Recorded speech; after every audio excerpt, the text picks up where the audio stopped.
네, 그럼 바로 청와대로 가보겠습니다. 심수미 기자가 연결돼 있습니다.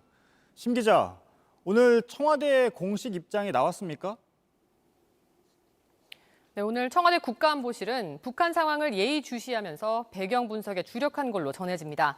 하지만 공식적인 입장은 따로 내지 않았는데요.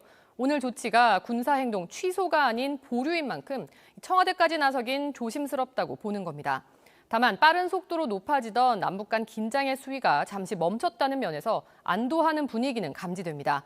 정상 간 신뢰는 남아있다는 걸 보여준 게 아니겠나 이런 평가도 나왔습니다. 네, 알겠습니다. 그럼 공식 입장은 아니더라도 청와대 안에선 어떤 분석들이 나오고 있습니까? 네, 북한의 인식이 좀 바뀐 게 아니냐 이런 추정이 나옵니다. 우리 정부가 북한의 남북 공동연락사무소 폭파에 대해 강경한 비판 입장을 내기는 했지만 대북전단 살포 등과 관련한 일관된 입장을 지켜온 효과가 일부 나타났을 수 있다는 겁니다. 또 일각에서는 볼턴 효과를 얘기하기도 하는데요. 존 볼턴 전 백악관 안보보좌관이 북미 대화를 비판하기 위해 쓴 회고록이 오히려 미국 내 강경파들과 또 일본 정부 등의 회방 속에서 우리 정부가 얼마나 애써왔는지를 잘 보여줬다는 겁니다.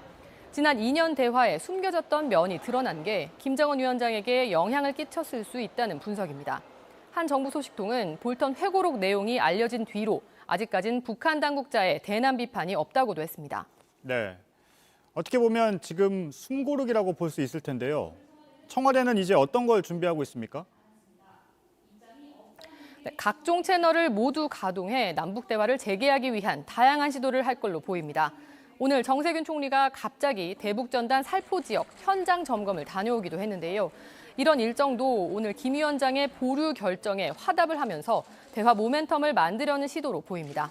네, 심수미 기자였습니다.